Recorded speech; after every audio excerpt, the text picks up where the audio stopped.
blah, blah, blah, and local cinematographers and crew and lighting guys, and everybody kind of came in and we met them, and then we put out a cast call, and eventually we ended up with a full crew and cast that you saw. And you know, for me, the first day that we started, we had this full crew and it was just so exciting, and I remember stepping on the set and thinking, I wonder if they're going to come back tomorrow.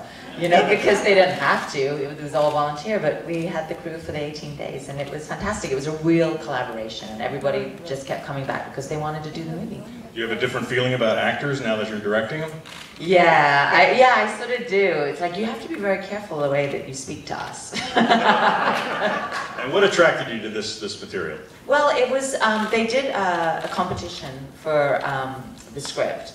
And this was Annie Dahlgren's script, and it was the one that was the most about Santa Barbara and the most sort of, that reached across all generations. And since it was a community film, we wanted it to be for everybody.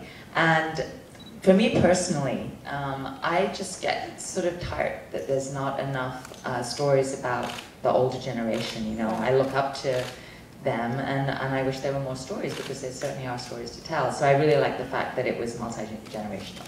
Well, we have a lot of filmmakers and a lot of fans of films. What was the budget for this film? $35,000. $35,000, so there you go.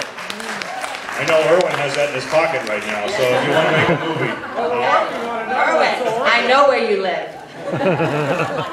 Now what's next for the distribution chain for this? Well, we actually just won a little competition and at a festival, and they gave us a distribution package, which we're looking into now.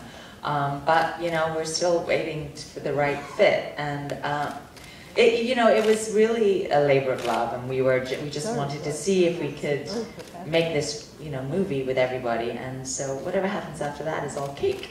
Well, you did a great job as a first-time director. I'll take one or two quick questions, and we've got the next film waiting.